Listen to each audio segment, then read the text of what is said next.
Je disais que c'était la quatrième séance. Je rappelle rapidement ce qu'on avait vu ensemble lors de la première, la deuxième et la troisième. Donc, la première nous a servi de mettre en place les bases de la communication digitale. On s'était beaucoup arrêté sur les objectifs de com et digital et à quel point il faut être clair dès le début par rapport à ce qu'on veut aller chercher comme objectif, parce que tout en découle après, c'est-à-dire que ce soit le contenu qu'on génère, les campagnes médias qu'on fait, l'alignement sur les KPIs qu'on doit avoir suite à la campagne et ainsi de suite. Puis, lors de la deuxième et la troisième séance, comme j'ai expliqué, comme aujourd'hui il y a une forte tendance aujourd'hui qui se renforce malheureusement avec la crise qu'on est en train de vivre, c'est celle du switch de pas mal de budget sur le digital au lieu d'être consacré à d'autres canaux médias.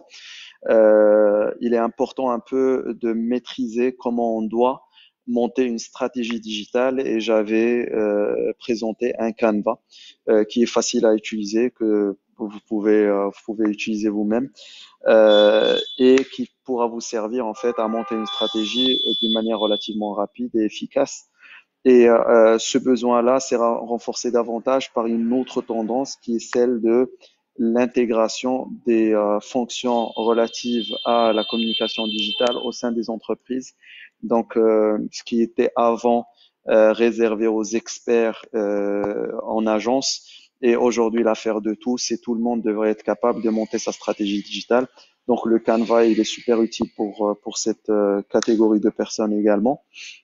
Et puis lors de la troisième séance, on avait déroulé un cas pratique sur la base d'une campagne interne que nous avions menée, qui est Memkench 2026, pour que vous puissiez voir comment ça s'applique, c'est-à-dire entre le Canva et un cas pratique et réel.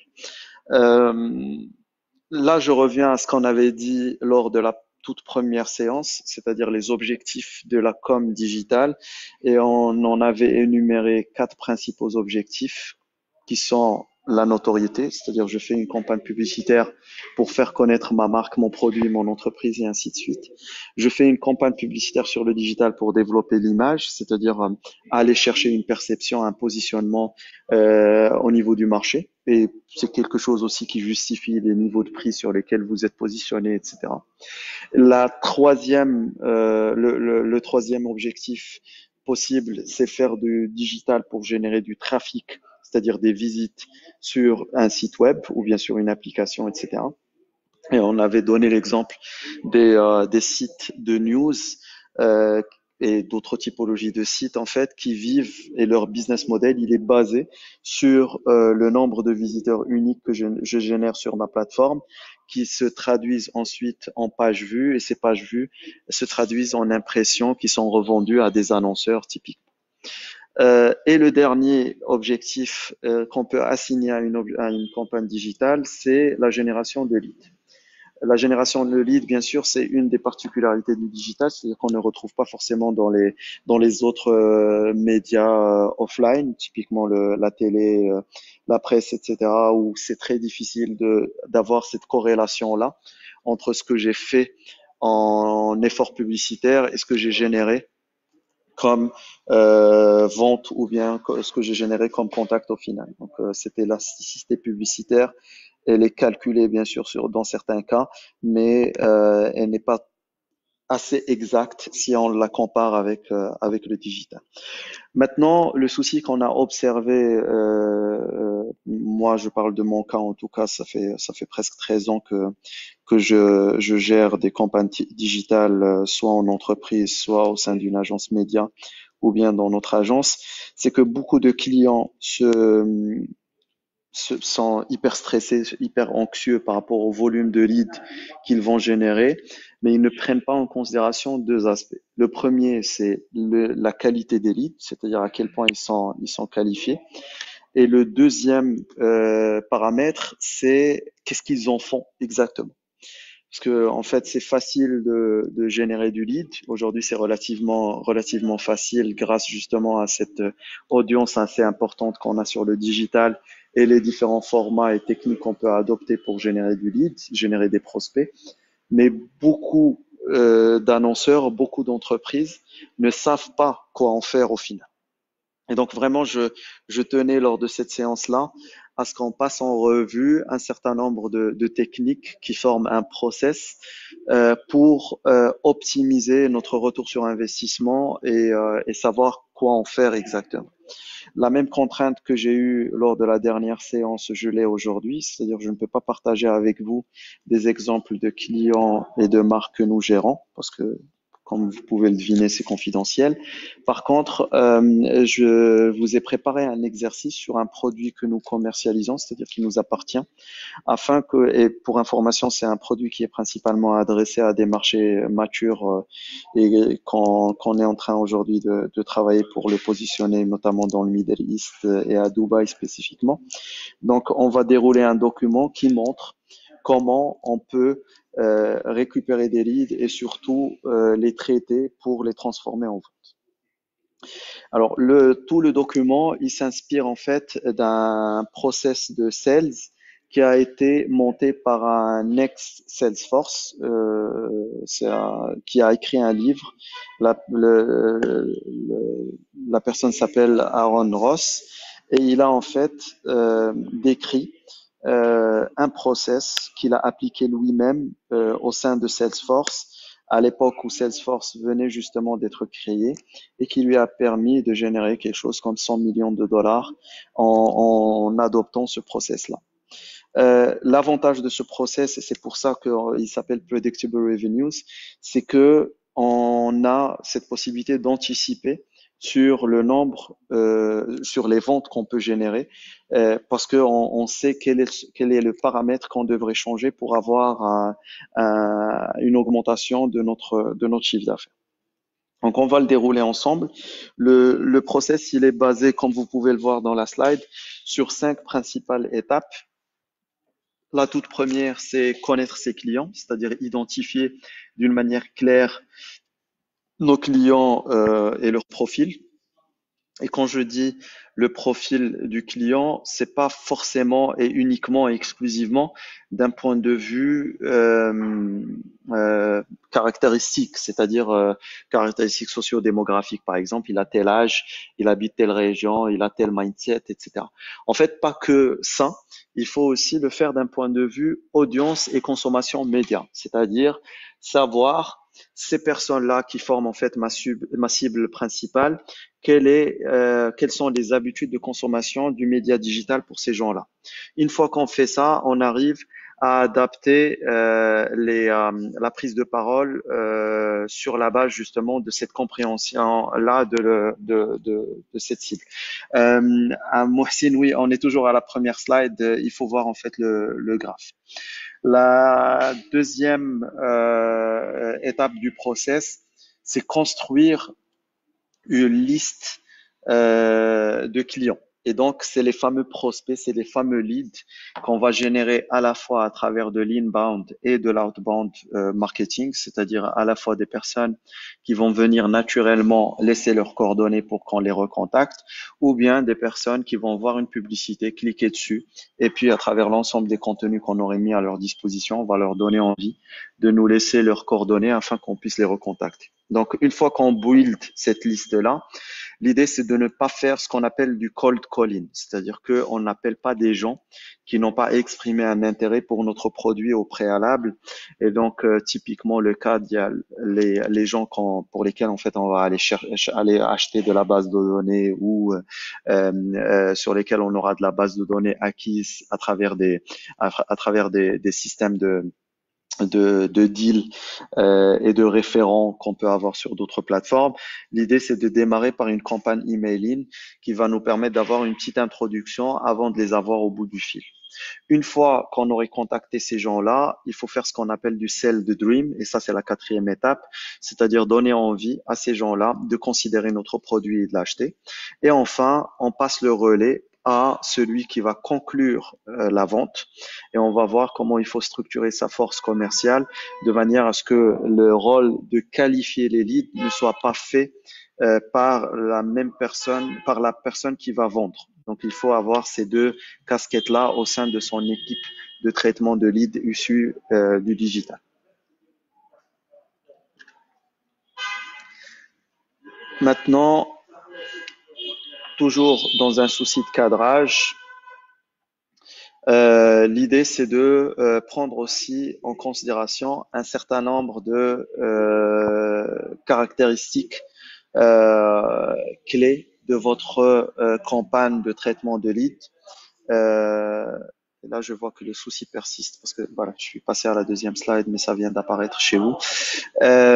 Donc, comme j'ai dit tout à l'heure, pas de cold calling. On n'appelle pas des gens qui s'attendent déjà à notre coup de fil ou bien qui ont accepté le fait d'être contactés par la marque pour aller plus loin dans le processus de vente. La deuxième caractéristique de cette approche-là, c'est d'être focus sur les résultats. C'est-à-dire que l'idée, c'est de qualifier un maximum de leads, de prospects qu'il faut faire passer à l'étape opportunité. Et donc, retenez aussi ce nom, cette expression-là et ce nom. Un lead n'est pas une opportunité. Un lead, c'est une personne qui a pu laisser ses coordonnées soit d'une manière averti, soit sans s'en rendre compte. Et il va falloir s'assurer que cette personne-là est qualifiée, c'est-à-dire elle est réellement intentionniste, elle est réellement intéressée par notre produit.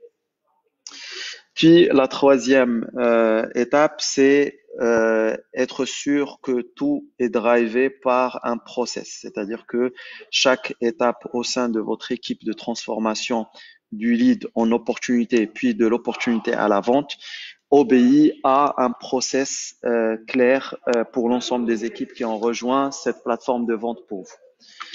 Et dans notre cas, le produit pour information, la plateforme s'appelle ashnu.com. On avait un certain nombre de challenges. Donc, en fonction de la marque, en fonction du produit que vous commercialisez, assurez-vous de bien maîtriser les challenges. Dans notre cas, c'était le fait d'avoir à la fois du hardware et du software qui est combiné. Et donc, c'est relativement compliqué parce qu'en règle générale, on a en face de nous des clients qui achètent l'un ou l'autre. Donc ça, c'était le premier élément de challenge. Le deuxième, c'est que le fait de faire du sell the dream, c'est-à-dire vendre entre guillemets à distance, était relativement compliqué à faire parce qu'on doit faire une démonstration et donc c'est difficile de faire une démonstration d'un hardware à distance. La troisième contrainte que nous avons, c'est que nous avons justement sur ce produit-là, c'est qu'on était en train d'installer carrément un mindset, c'est-à-dire que c'était carrément une façon nouvelle de faire de la publicité in-store. Et donc ça, c'était un challenge aussi à prendre en considération. Le quatrième, c'était le fait d'avoir deux typologies de cibles et qui ont une approche différente de l'achat. Une cible agence et une cible utilisateur final. Et le cinquième et dernier, c'est le fait d'avoir des prescripteurs qui sont hyper importants dans le processus d'achat et qu'il fallait couvrir. Et dans notre cas, c'était les agences médias et c'était les agences et les spécialistes qui gèrent de l'achat de ce qu'on appelle du POSM, c'est-à-dire de la publicité sur l'UE30. Donc, une fois que vous aurez maîtrisé ces paramètres-là et quels sont les challenges que vous avez à vendre vos produits, vous pouvez démarrer aussi le montage, enfin la structuration de ce qu'on appelle un sales funnel. C'est-à-dire, je prends mon processus de vente et je peux le découper en trois principales étapes qui vont apparaître sur votre écran parce que je me rends compte qu'il y a toujours le décalage. La toute première, donc, c'est une phase de préparation. Dans cette phase de préparation, je dois définir le profil idéal de mon produit, de ma cible. Puis je dois rajouter justement et générer des comptes, c'est-à-dire créer une série d'entreprises si je suis en B2B, ou bien une série de populations et d'audiences que je vais targeter en médias. Et la troisième étape dans la préparation, c'est justement animer et mûrir et injecter des contacts dans cette base de données-là. Donc ça, c'est la phase de préparation que je fais avant même de commencer ma phase de prospection.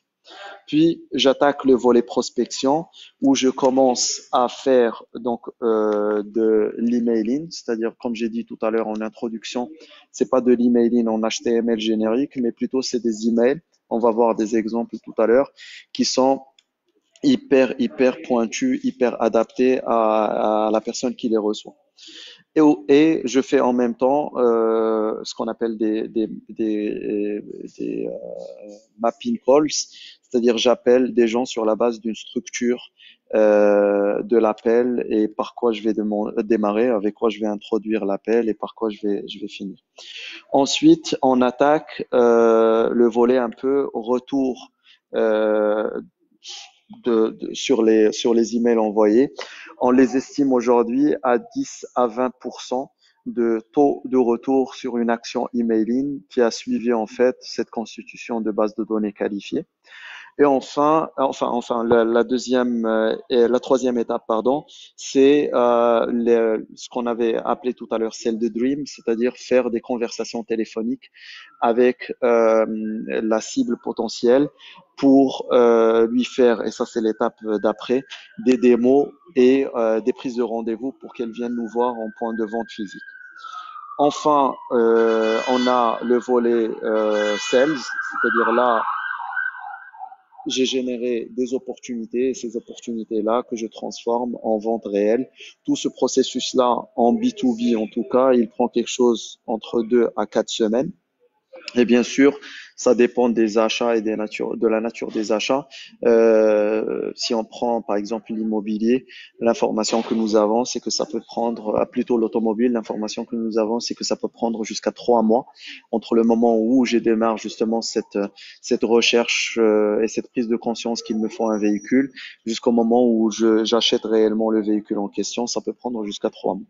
Et donc, une fois qu'on aurait établi le sales funnel par rapport justement à ce traitement-là enfin, génération et traitement des leads, on attaque la structuration de l'équipe. Et en fait, pour l'équipe, et ça c'est la slide qui va s'afficher chez vous dans quelques instants, parce qu'on a toujours le décalage.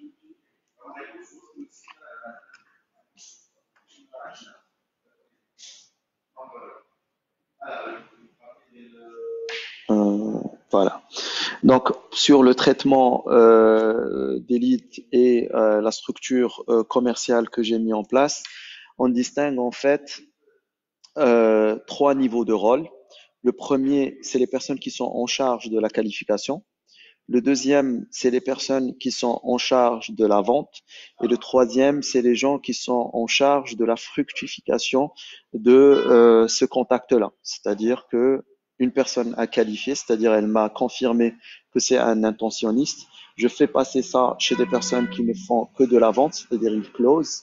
Et puis, une fois que la vente est réalisée, je confie ce contact-là à une personne qui va devenir son account manager, par exemple, et qui va s'assurer que la personne va revenir pour acheter une deuxième, une troisième et une quatrième fois de chez moi. En source de leads, on en a en fait deux, comme j'ai dit tout à l'heure. Soit on a des leads qui arrivent de l'inbound, c'est-à-dire des personnes qui ont entendu parler de ma marque, qui la connaissent et donc elles arrivent naturellement chez moi pour me laisser leurs coordonnées pour que je les recontacte. Ou bien c'est de l'outbound, c'est-à-dire que c'est des personnes qui sont qui ont été recrutées à travers de l'achat d'espace média. Donc une personne qui se balade sur un site et puis j'ai ma publicité sur encore une fois pour revenir à l'exemple de l'immobilier d'un lot de villa à vendre. La personne a cliqué sur la bannière, elle s'est rendue sur la landing page, elle a renseigné le formulaire et puis je la recontacte. Donc, c'est important d'avoir cette distinction-là entre ce qui arrive de l'inbound et ce qui arrive de l'outbound, parce que l'effort à fournir derrière n'est pas similaire.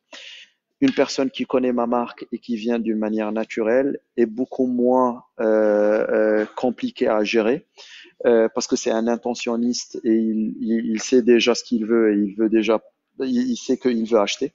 Contrairement à celui qui arrive à travers une campagne publicitaire où on doit fournir un effort supplémentaire pour la convaincre d'acheter. Donc c'est pour ça que, et on va le voir dans la slide d'après, le niveau de qualification d'une personne qui traite les leads qui arrivent de l'inbound est inférieur à celui de l'outbound parce que celui qui qualifie pour de l'outbound devrait avoir des skills, des connaissances commerciales et des compétences commerciales qui sont supérieures à celui qui traite l'inbound. Donc, une fois qu'on aurait établi en fait le qui fait quoi dans ma structure, c'est-à-dire qui qualifie quoi, qui va closer et qui va se charger des comptes, on attaque. Alors, encore une fois, désolé, je ne sais pas pourquoi on a un décalage dans les slides. Et j'ai sauté une slide parce que je viens de vous expliquer la différence entre ceux qui traitent l'inbound et ceux qui traitent l'outbound. Dans la slide d'après, voilà, elle vient de s'afficher normalement chez vous. C'est comment on fait évoluer notre équipe commerciale parce qu'il faut lui projeter une évolution dans sa carrière au sein de votre département commercial qui traite les leads issus d'une campagne digitale. Donc, on peut démarrer en tant que ce qu'on appelle MRR, c'est-à-dire une personne qui traite tout ce qui est inbound.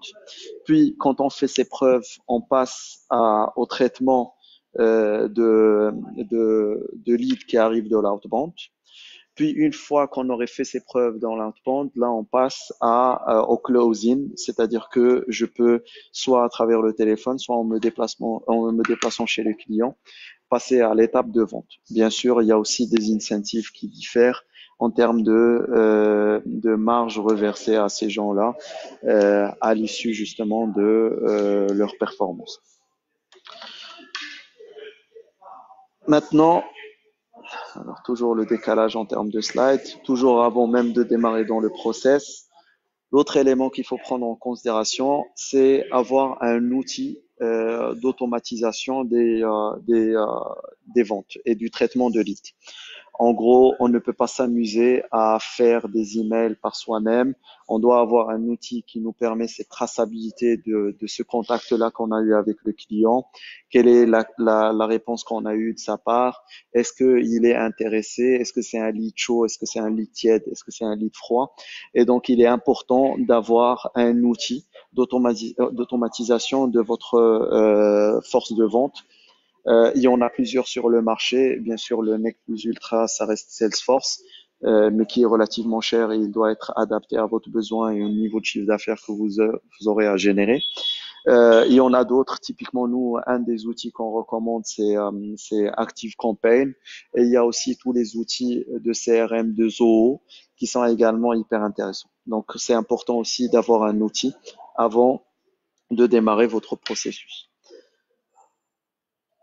Ensuite, désolé, toujours le décalage. Dans cet outil de Salesforce, d'automatisme de la vente, il faut le préparer, c'est-à-dire avoir un rubricage de votre système de gestion de la relation client qui devrait être comme suit. On a une population qu'on appelle les cold, c'est-à-dire que là où je mets l'ensemble des leads que j'ai générés et donc sur lesquels en fait je vais commencer à travailler. Puis je commence le traitement de ces leads-là pour s'assurer que c'est le bon contact que j'ai au bout du fil, pour évaluer le niveau de revenu potentiel que je peux avoir avec ce lead-là, pour connaître ce qu'il utilise aujourd'hui, c'est-à-dire la situation actuelle, quel type de produit il utilise en substitution au mien, euh, quelle est la nature justement de son business si c'est du B2B et quelle est la nature du client si c'est en B2C. Et je définis avec lui les next steps, c'est-à-dire que je définis avec lui les étapes d'après.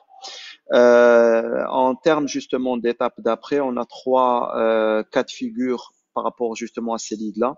Soit c'est des leads qui sont réellement chauds et je dois les transmettre et les transférer à la case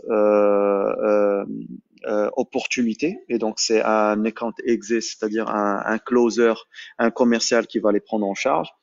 Soit c'est des personnes qui ne sont pas intéressées aujourd'hui et maintenant par mon produit, mais que je pourrais relancer dans les 3 mois à venir. Ou bien c'est une dead opportunity, c'est-à-dire c'est pas des personnes qui sont carrément intéressées par mon produit.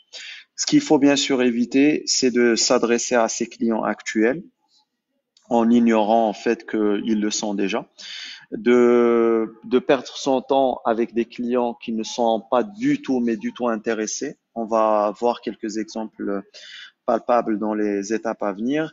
Et puis, avoir une base de données de leads qui soit nettoyée, c'est-à-dire que je n'ai pas des leads qui sont dupliqués et donc je perds mon temps à appeler la même personne plusieurs fois. Une fois que vous aurez fait cette phase de préparation de votre processus de traitement de leads issu de vos campagnes digitales, vous pouvez passer au traitement réel. Et donc, je rappelle les étapes avec lesquelles on a démarré tout à l'heure. Il suffit juste que la slide s'affiche chez vous. Donc, on a dit, il y a 5 étapes. La première, c'est définir le consommateur idéal. Dans notre cas, pour le produit que nous vendons, donc c'est les marketing managers, c'est les chefs de produit, c'est les trading managers. Puis on a les agences avec les account directors et les managers et les execs. Donc ça, c'est notre cible principale par rapport au produit que nous vendons. Donc en fonction du produit que vous vendez, assurez-vous de bien cadrer le profil idéal de vos consommateurs. Une fois que vous aurez fait ça, l'idée c'est de commencer à build la liste de ces contacts-là. Comme j'ai dit, il y a deux leviers. Le premier, c'est le inbound. Le deuxième, c'est le outbound. On va voir la différence tout à l'heure. La troisième étape, c'est de commencer des campagnes emailing. Et encore une fois, l'idée, c'est qu'elles soient pointues.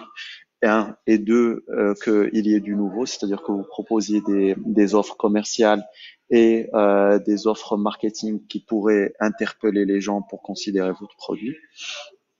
Une fois que vous aurez fait ça, vous pouvez démarrer le volet Sell the Dream. Et donc, dans notre cas, c'est ce qu'on appelle le pitch deck, c'est-à-dire un document qui permet en fait d'expliquer les bénéfices à utiliser notre solution par rapport à celle des concurrents. Et enfin, une fois que on aurait fait ça, on passe le relais à celui qui va faire une démonstration réelle et closer le deal. Donc, on démarre par le profil idéal. Pour définir en fait un profil idéal pour vos produits, il y a se baser sur sa propre expérience, c'est-à-dire plus ou moins ce qu'on connaît de notre cible, et deux, éventuellement passer par un petit sondage qui permettra un peu de maîtriser les tenants et aboutissants de votre marché, c'est-à-dire quels sont les challenges et les besoins de votre cible, qu'est-ce qu'ils utilisent aujourd'hui comme produit, quels sont les soucis qu'ils rencontrent à utiliser les produits actuels, quelle est la fréquence d'utilisation de ces produits-là, etc., etc.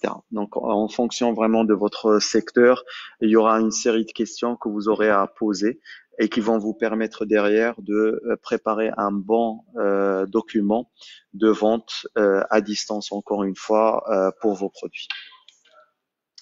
Ensuite, vous devez cadrer le tout dans un document qui permettra en fait à toutes les personnes qui vont rejoindre votre force de traitement de leads issus du digital de pouvoir se repérer par rapport au client idéal, c'est quoi ses caractéristiques et c'est quoi les caractéristiques d'un contact idéal.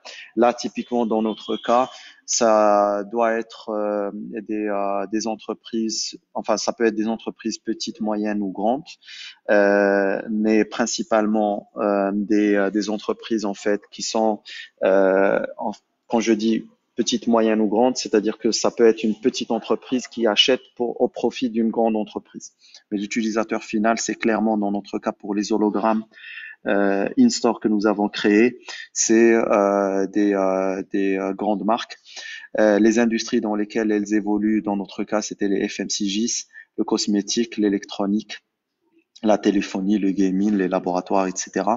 Comment ils vendent leurs produits, soit directement ou bien à travers des distributeurs. Quel est le montant d'investissement moyen par an sur des produits similaires aux nôtres. Donc, dans notre cas, c'était quelque chose comme 10 millions de dirhams. Est-ce qu'ils sont solvables ou bien il y a des risques? Ça aussi, il faut le préciser. Dans notre cas, c'était en fait des entreprises solvables, sauf qu'on mettait en garde la force commerciale par rapport rapport au risque quand on vend à un intermédiaire qui, lui, il vend au client final. Et puis, comment ils achètent pour notre catégorie. Soit ils achètent directement ou bien à travers leurs agences. Quels sont les critères de notre client final? Et dans notre cas, c'était des personnes qui appartiennent donc à des départements marketing et qui sont à la recherche de la nouveauté, etc. Quelle est la personne au sein de l'entreprise qui risque justement de mettre un droit de veto par rapport à l'utilisation de notre produit. Et donc, il faut identifier ce qu'on appelle le no in-house guy ou là, le no in-house person, c'est-à-dire la personne qui risque en fait de rejeter votre produit pour que vous puissiez aussi le cibler et vous assurer qu'il soit également convaincu de votre offre. Et enfin, quelles sont les solutions que cette personne-là utilise. Donc, si vous établissez ce tableau-là, ça va vous permettre de cadrer votre offre et cadrer votre client principal. Toujours, donc là on a vu les entreprises idéales pour notre cible. Maintenant, on rentre un peu plus dans le détail et on voit au sein de ces entreprises-là qui est le contact idéal qu'il va falloir aller chercher dans le cadre de la génération de leads qu'on fera dans notre campagne publicitaire. Et là, dans notre cas, je vais vous donner l'exemple pour que vous puissiez visualiser ça. Pour nous, un contact idéal, c'est une personne c'est principalement un responsable marketing ou bien un directeur marketing. C'est quelqu'un qui adore l'innovation. C'est quelqu'un qui est conscient de l'apport de l'innovation pour son business. C'est quelqu'un qui vient de rejoindre la boîte il y a quelques jours ou bien il y a quelques semaines. Donc c'est quelqu'un qui veut faire ses preuves au sein de la boîte. C'est quelqu'un qui reporte directement à un décisionnaire final, c'est-à-dire le DG ou bien le président d'une division. C'est quelqu'un qui est frustré par le fait qu'il n'arrive pas à remonter de la data exacte par rapport à ses investissements en publicité sur lieu de vente, parce que justement notre solution permet ce type de bénéfice.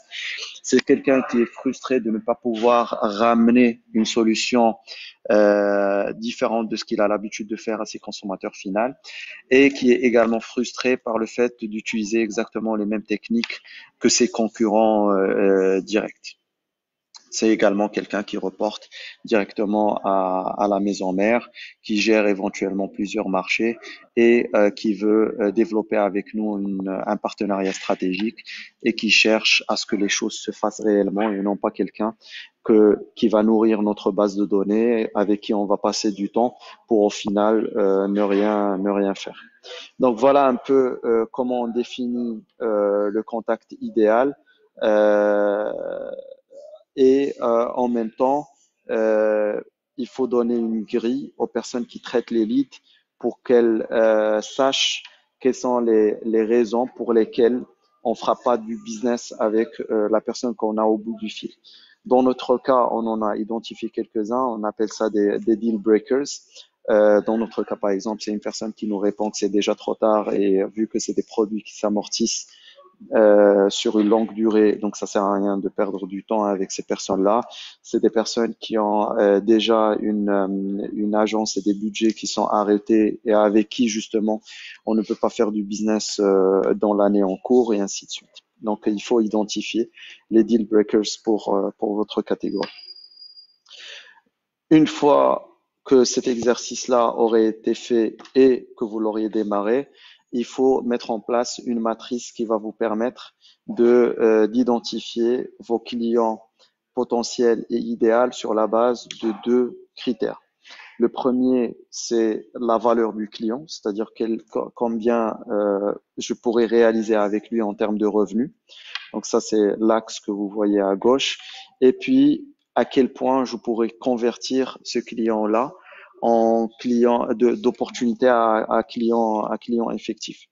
Donc, une fois que vous aurez établi cette matrice-là, vous allez pouvoir identifier les audiences, si c'est du B2C et si c'est du B2B, quels sont les secteurs auxquels il va falloir s'adresser en priorité Dans notre cas, comme on s'adresse par exemple au laboratoire, aux spécialistes du gaming, aux marques électroniques, le cosmétique, les FMCG, c'est les marques de téléphone portable, etc. Donc l'idée serait de les positionner au fur et à mesure qu'on avance dans le temps sur cette matrice-là, afin qu'on sache quels sont les clients avec lesquels on fait le plus d'argent et qui représentent un potentiel de conversion extrêmement important. Et on attaque les sources justement de leads, c'est-à-dire j'ai dit on a deux sources, une source euh, inbound et une source outbound. Donc l'inbound, c'est l'ensemble en fait des actions que vous faites pour que les gens reconnaissent votre marque et qu'ils commencent à s'y adresser d'une manière naturelle. Typiquement, c'est la participation à des événements, c'est les actions PR, relations publiques que vous montez, c'est l'ensemble des efforts que vous fournissez pour avoir un bon référencement naturel sur les réseaux sociaux, plutôt sur les moteurs de recherche. C'est le fait d'avoir des groupes Facebook qui parlent de votre industrie et de vos métiers, et ainsi de suite. L'outbound, c'est toutes les actions publicitaires que vous menez qui vous coûtent de l'argent, typiquement de la publicité dans des événements et le sponsoring de certains événements, la publicité sur LinkedIn, la publicité sur les réseaux sociaux, le mass emailing, etc., etc.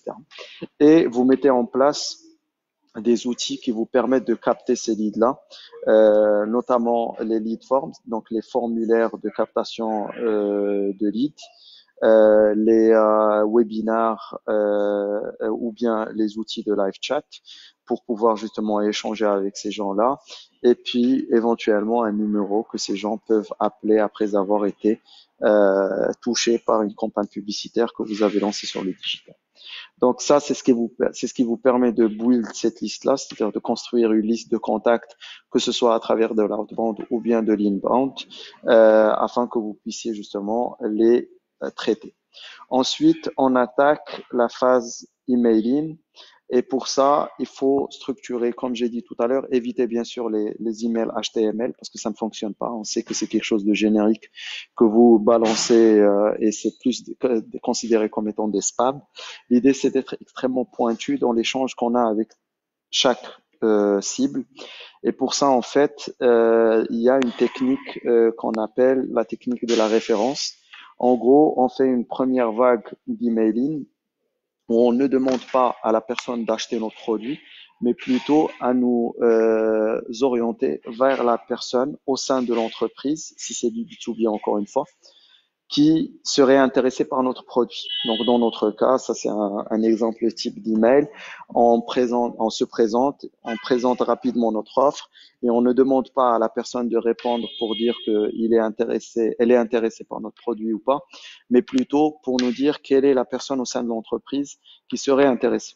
Une fois qu'on aurait eu ce nom-là, on s'adresse à cette personne-là, mais pas avec un cold email, mais plutôt avec une référence. C'est-à-dire, typiquement, dans notre cas, on dit bonjour Monsieur X, votre collègue Monsieur Y m'a orienté vers vous parce que vous êtes la personne justement qui serait éventuellement intéressée par nos produits et ainsi de suite.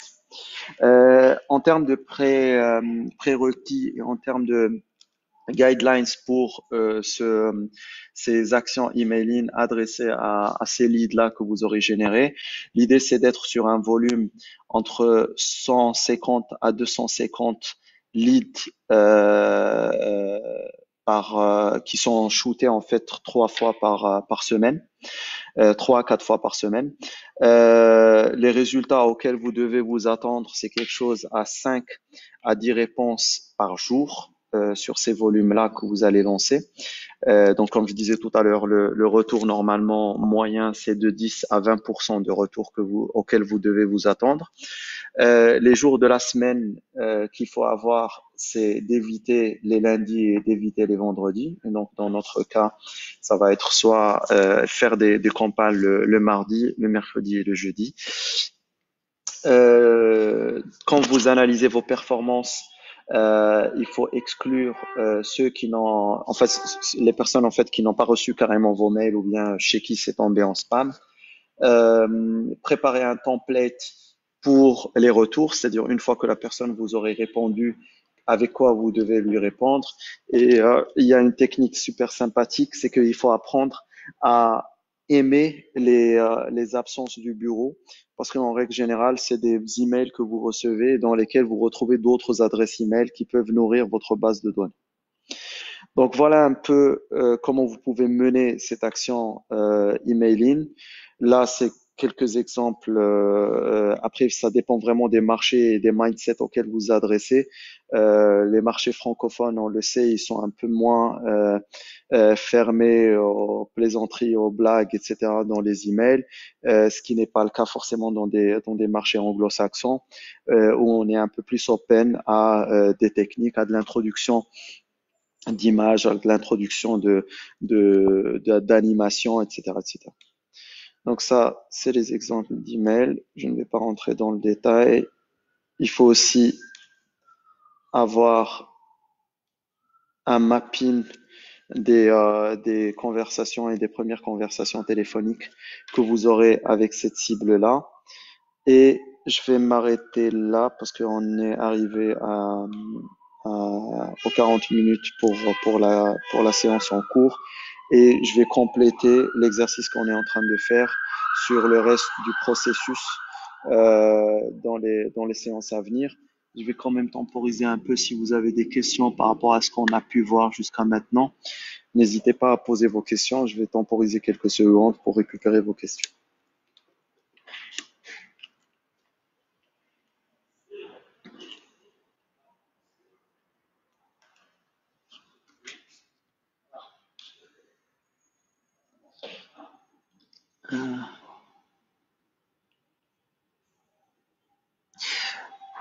Très bien. Alors, merci à Adil pour ta remarque et merci pour la question.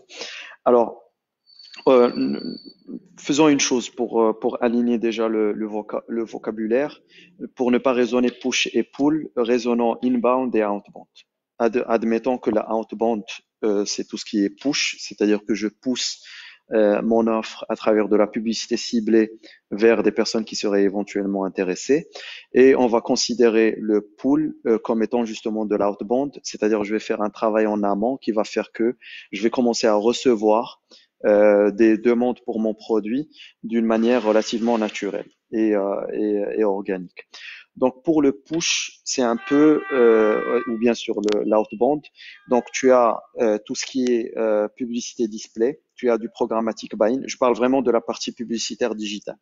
Tu as de l'emailing, notamment à travers des partenaires, si on doit parler sans faire la pub pour l'un ou pour l'autre, des choses qu'on peut faire avec des sites comme Media24, comme tel quel, etc., etc., pour faire de l'emailing vers leurs inscrits. Donc, tout ça, c'est les techniques, et bien sûr du SEA, du référencement payant. Donc tout ça, c'est des techniques en fait pour aller pousser notre produit, faire de l'outbound pour générer, c'est-à-dire les étapes sont les suivantes. J'ai fait de la pub, je génère des clics. Ces clics-là sont transformés en visite sur une landing page qui devrait être bien faite. Sur cette landing page, j'ai des formulaires que les personnes peuvent renseigner afin que je puisse les rappeler. Donc ça, c'est mes techniques que toi tu appelles push, que moi j'appelle outbound. Puis on a toute la partie technique pull. Et vraiment sur ça, c'est en fait tout le ce qu'on appelle du hype, tout le noise, tout le bruit que tu génères autour de ton produit. C'est-à-dire à quel point tu es actif sur des réseaux sociaux si tu es en B2B comme LinkedIn pour montrer, démontrer, te positionner comme étant l'expert en la matière pour ta technologie, pour ton produit, etc. C'est l'ensemble des manifestations auxquelles tu participes, typiquement les salons, etc. C'est l'ensemble des conférences auxquelles tu participes, c'est-à-dire quand il y a une conférence qui concerne ton industrie, bah, tu, tu fais en sorte d'y assister, voire carrément tu fais en sorte d'être parmi les conférenciers pour te positionner encore une fois comme étant un expert en la matière et positionner ton entreprise comme étant une entreprise pionnière dans son industrie, dans son secteur. Donc ça, c'est l'ensemble des techniques que tu vas utiliser pour que les gens te connaissent, se souviennent de toi. Et au moment où un besoin va se manifester chez eux, c'est-à-dire ils auront besoin de ton produit ou bien ton service, ils vont aller directement taper ton nom sur les moteurs de recherche. Et en tapant ton nom sur les moteurs de recherche, ils vont tomber sur encore une fois ta landing page. Donc voilà un peu les techniques que tu peux utiliser pour commencer à générer des leads. Bien sûr, c'est super stratégique que tu puisses savoir est-ce que c'est un lead qui a été généré à travers de l'inbound ou bien de l'outbound, parce qu'encore une fois, comme j'ai expliqué un peu plus tôt, les ressources que tu dois mettre en place pour traiter l'un et l'autre ne sont pas les mêmes. Les compétences ne sont pas les mêmes. Le niveau d'effort que tu dois fournir pour les transformer en acheteurs ne sont pas les mêmes. Donc, j'espère avoir répondu à ta question. S'il y a d'autres personnes qui ont des questions par rapport à ce qu'on vient de voir, n'hésitez pas. Et même pour toi, Adil, si tu veux que je détaille un point parmi ceux que je viens d'expliquer, n'hésite pas.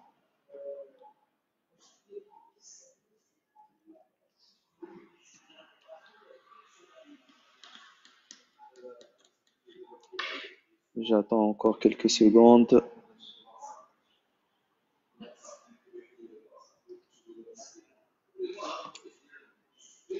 Je t'en prie, Adil.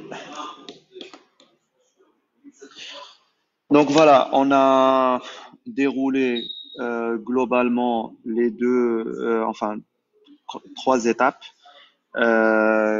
qui sont ce qu'on a vu tout à l'heure. Pour rappel, toute la partie consommateur idéal, comment on doit le maîtriser d'un point de vue critères sociodémographiques, mais aussi d'un point de vue audience et comportement de consommation du digital et des médias, du média digital.